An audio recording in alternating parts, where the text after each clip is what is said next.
O assunto não pode ser outro. Reforma da Previdência. A proposta começou a ser analisada ontem à noite no plenário da Câmara dos Deputados.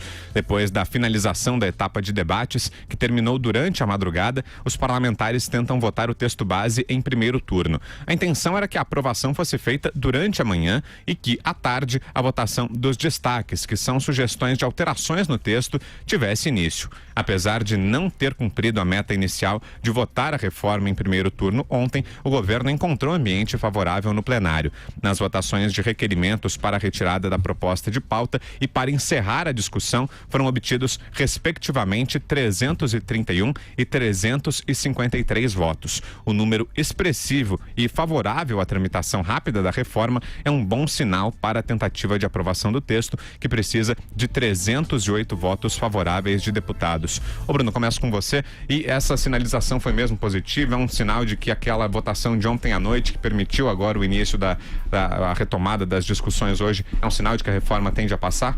É tudo que indica que sim, né? Quer dizer, o que aconteceu ontem já anunciava o que seria hoje. Obviamente que não só ontem, depois que terminou a votação, mas hoje também, eu conversei com algumas pessoas do Congresso, alguns deputados federais, e o que me foi relatado é que justamente desde hoje cedo a negociação continuou, não parou, e alguns ajustes tiveram que ser feitos, né? Inclusive essa exceção aí para os policiais federais, rodoviários federais e policiais legislativos. Então, enfim, é uma negociação muito difícil. Reforma da Previdência ou qualquer reforma nunca é fácil, e tanto o governo quanto o Congresso, cada um está puxando para um lado para tentar avançar e fazer com que a aprovação aconteça ainda esta semana. Será que sai, Andreasa? Será que ainda vem a votação nessa semana?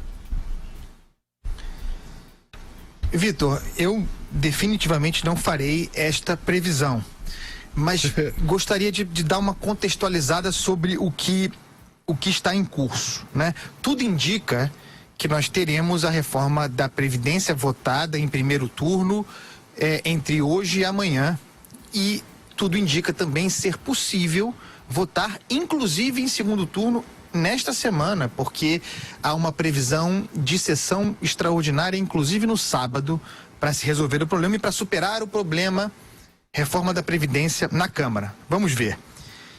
Quem entre os nossos ouvintes tiver curiosidade sobre o que seja na prática o tal kit obstrução, tem na sessão de hoje o exemplo. A sessão foi aberta. A transmissão, inclusive, começou na TV Câmara precisamente às 11 horas da manhã. Faz 6 horas, portanto, que a sessão começou. E nós estamos o dia inteiro assistindo às manobras perfeitamente legítimas e legais, de acordo com o regimento. São instrumentos da oposição para atividade política, mas nós estamos vendo como se usa isso de maneira exemplar. Foram muitos requerimentos ontem, durante a tarde e a noite, todos vencidos, e hoje outros tantos requerimentos para tentar adiar a votação, táticas de obstrução, e depois chegamos, vencendo uma a uma, aos chamados destaques simples, destaques individuais, todos rejeitados em bloco, mas até para a forma de se votar esses destaques, se um a um, portanto de maneira exclusiva ou em bloco, para tudo isso se vota. E é bom que assim seja. Houve, portanto, agora há pouco essa votação relativa aos destaques individuais, votados em bloco e todos rejeitados.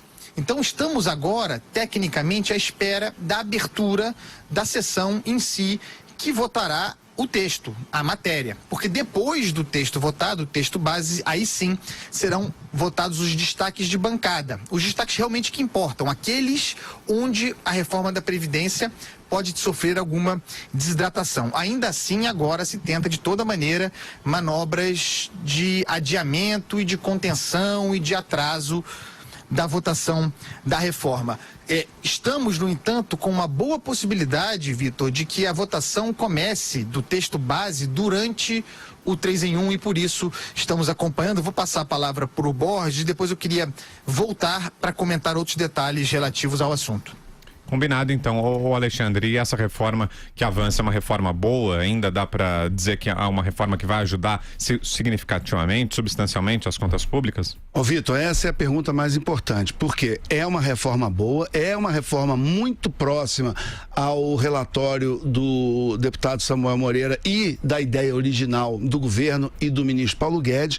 Então é o seguinte, o Congresso Nacional, a Câmara dos Deputados, trabalhou muito, trabalhou sério, articulou, virou noite, deve virar noite hoje de novo. Então é o seguinte, vamos reconhecer que o Congresso Nacional, ele não é um inimigo da reforma da Previdência, como é dito aqui. Eu mesmo já cansei de falar isso. Eu sei que muita gente foi às ruas incentivado por correntes de WhatsApp, por slogans fáceis, por palavras de ordem, por clickbaiting, aquelas coisas todas. Mas é o seguinte, o Congresso Nacional está exercendo seu papel, está trabalhando, está articulando, está inclusive blindando a reforma do assédio de muitas corporações, grupos de interesse, lobbies, sindicatos, que era o contrário do que se falava, que lá que seria o terreno da negociata, e eles têm mostrado um trabalho muito republicano de blindagem da reforma da Previdência em relação a todas essas pressões. Hoje, o Ibovespa, a Bolsa já está rindo à toa, já passou de 105 mil pontos, o dólar despencou, já está em 3,76 a última vez que eu vi, e isso é a economia reagindo, os investidores sorrindo para as possibilidades da economia brasileira, o que pode, dando tudo certo, virar investimento, virar mais emprego e virar dinheiro no seu bolso, que você está ouvindo. Então é o seguinte, o Congresso Nacional, com todos os seus defeitos, com todos os seus problemas, trabalhou, está trabalhando, cumpriu. Eu sei que é impopular falar isso, que é muito mais fácil jogar para arquibancada e jogar todo mundo contra o Congresso, mas o Congresso está trabalhando, está cumprindo as suas funções. Então, a Deus o que é de Deus, ao filho do César o que é do filho do César. O Andreasa, você queria concluir? Só para registrar quem aparece ali na tela, nesse momento a gente mostrava ali as imagens ao vivo da sessão da Câmara, deputado Paulo Pimenta, cercado ali pelos petistas, pela Gleisi Hoffmann. Vai lá, Andreasa. Cara de derrota, né? Porque, de fato, agora se aproxima um momento em que não lhes resta mais recurso ou tantos recursos protelatórios. Quem acompanha a sessão com imagens vê que no plenário os deputados da base do governo é uma expressão generosa, daqueles que circunstancialmente hoje votarão a favor da reforma da Previdência, já há bandeiras do Brasil, já há um sentimento de vitória, está muito próximo do texto base ser aprovado e aprovado de maneira retumbante. Vocês vejam que ontem, aliás, ao longo de todo o dia, entre ontem e hoje, os requerimentos da oposição foram derrubados com margens expressivas, alguns dos quais com mais de 350 votos. É provável até que a reforma da Previdência seja aprovada com algo como 340 votos. Certamente eu diria, ai meu Deus, não vou fazer previsão, mas algo entre 330 e 340 votos. É o que se desenha com base no que aconteceu até aqui, com base, portanto, nos fatos. De modo que, até para propor aqui o debate para os colegas de bancada, para Bruno e Alexandre, a gente precisa desenhar o porvir, né? Desenhar o futuro, o que virá. É claro que votado o texto base, é importante bater nessa tecla, ainda se votará, ainda haverá a votação dos destaques, muito importantes, os destaques de bancada. Aqueles que podem enfraquecer o impacto fiscal da reforma. Tem a questão no ar ainda dos policiais, das forças de segurança, inclusive com o apoio do presidente da República.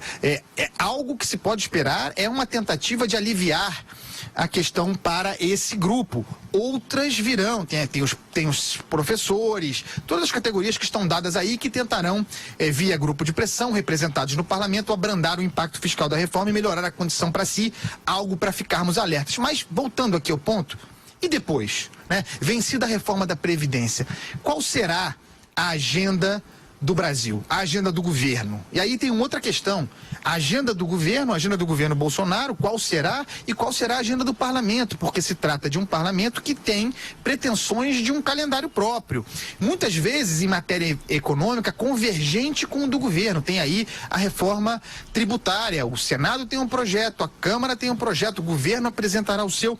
Queria botar para debate agora para os colegas o que eles acham que virá de agenda depois, particularmente do governo, porque não podemos nos esquecer da agenda de costumes, que o governo Bolsonaro, que é muito caro ao bolsonarismo, ao governo Bolsonaro, e que não começou ainda a ser desdobrada. Então, eu boto aí para os colegas comentarem e depois volto para dar mais algum palpite a respeito. Vitor. Quer responder, Bruno? O que é que vem por aí na agenda econômica?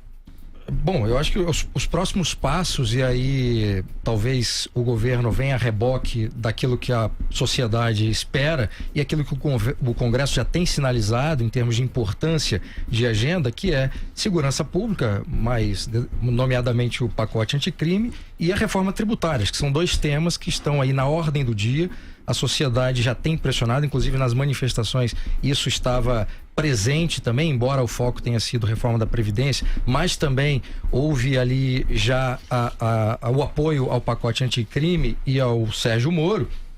Eu acho que esses 2 temas vão entrar na ordem do dia, mesmo que não seja aquilo que o governo desejaria, mas segurança pública eu tenho certeza. A reforma tributária, acho que o Congresso que vai ser o protagonista. Eu só queria finalizar falando um pouco, voltando um pouco à coisa o que o Andreasa citou, que é o kit obstrução, que foi usado de forma muito eficaz para atrasar, né, a votação, mas o desejo da oposição não foi atingido. E essa imagem que está aparecendo é simbólica porque estão todos eles acuados ali num canto e tentando a última manobra para tentar de alguma forma atrapalhar. O que eu acho que é importante para a sociedade perceber é que esse grupo político está tentando obstruir, está tentando atrapalhar algo que é fundamental para o presente do país. A gente não está falando de futuro, a gente está falando do presente. E aí, Alexandre, o que é que vem por ainda na agenda do governo? Olha, o próximo assunto tem que ser a reforma tributária, né? Quer dizer, a gente considerando, eu também tenho ouvido esse número aí de 340 votos, algo por aí, mas também não vou entrar no jogo da previsão e do chute. Tá cheio de alquimista chutador por aí e não me causa uma certa ojeriza isso, inclusive. Eu não tenho, aqui é o seguinte, o que a gente pode dizer é que a tendência é que seja aprovada. O número é coisa aí para os gato-mestres aí das redes sociais. Mas fala-se em 340 votos e a partir daí nós temos que falar de reforma tributária. O Brasil é um país com imposto demais, com alíquotas altas demais, impostos que são quase impossíveis de pagar porque eles são muito altos, eles são muito complexos, eles incidem em cascata uns sobre os outros, atrapalham principalmente, eles são muito particularmente perversos com as classes mais baixas. Quanto mais pobre, proporcionalmente mais imposto o cidadão acaba pagando, e também a quem interessa uma carga tributária alta e complexa. Eu sei que isso é contraintuitivo, que o seu professor lá da faculdade vai gritar quando ele ouvir isso, mas isso só interessa às elites e aos ricos do país, porque são os donos dos oligopólios, são os donos das grandes empresas que querem impostos altos, porque são os impostos altos que impedem o surgimento de novas empresas, de que os empreendedores saiam das garagens e criem novos concorrentes e que desafiem essas grandes corporações. Então, se você é um liberal de verdade, se você quer livre concorrência, se você quer mais produtos, mais opções, preços mais baixos, uma das coisas mais importantes é menos carga tributária e menos impostos.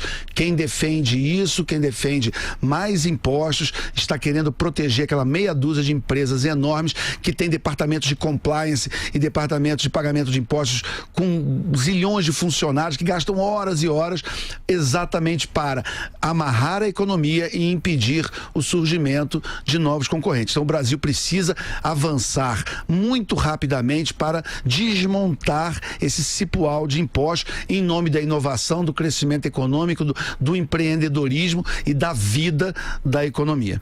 O Andreasa me chamou, Andreasa, mas o Bruno queria concluir aqui. Diga aí, Bruno. Acerca dos destaques que ainda serão votados, e o Carlos Andreasa citou muito bem, é preciso observar o que vai acontecer, porque pode haver uma desconfiguração dessa reforma. Ao abrir exceções e aí manter ou conceder privilégios para grupos de interesse. Nós já vimos que há um acordo para beneficiar os policiais federais, rodoviários federais e policiais legislativos, mas há outros grupos de interesse que estão ali tentando fazer ou tentando escapar dessa reforma. E aí a gente cai num problema. Se abrir para um ou para outro, vai haver uma pressão para que outros também sejam beneficiados. E aí a gente não tem reforma, a gente não tem aquilo que se espera. Vai lá, Andreasa. Pois é, nós estamos agora com um impacto fiscal sendo bastante conservador, considerando o texto base, na ordem dos 850, 880 bilhões. Tem gente que fala em 900. Vá lá, é um baita impacto fiscal e é o que está previsto no texto base. Como disse o Bruno, e eu falei mais cedo, o problema é que os destaques de bancada virão. Já parece haver esse acordo para as forças de segurança e tudo isso é abertura de picada, né? Trilha para que outros grupos de pressão exerçam o seu direito a pressionar. Então é preciso estar muito alerta para o risco de desidratação desse impacto fiscal, que por hora, muito bom, extraordinário. E a rigor, considerando como falei tanto aqui nesse programa, tudo que nós vivemos em termos de trombadas políticas e de crises institucionais, qualquer que seja o resultado, eu devo dizer que será uma vitória. Inacreditável que nós tenhamos chegado a esse ponto. Mas eu quero ficar agora um pouquinho no depois, né? E tratar de algumas questões, projetar algum futuro aqui, algumas hipóteses. O grande desafio do Brasil e que exercerá pressão sobre o governo Jair Bolsonaro é o desafio do crescimento econômico e da geração de emprego. Por exemplo, amanhã está marcado uma reunião do ministro da Economia, Paulo Guedes, com a sua equipe, com seus secretários, para tratar do futuro e para tentar apresentar, saindo finalmente da sombra da reforma da Previdência, porque a reforma da Previdência foi algo que unificou o governo e o apoio que o governo tem e que se transformou numa reforma que eclipsou todo o resto, como se o governo tivesse parado. Em matéria econômica, no Ministério da Economia, tem muita coisa em andamento, muita coisa em projeto, estocado, esperando realmente o gatilho da reforma da Previdência. Agora é a hora de botar esse bloco na rua e o Ministério sabe disso, o ministro sabe disso e sabe da pressão por crescimento.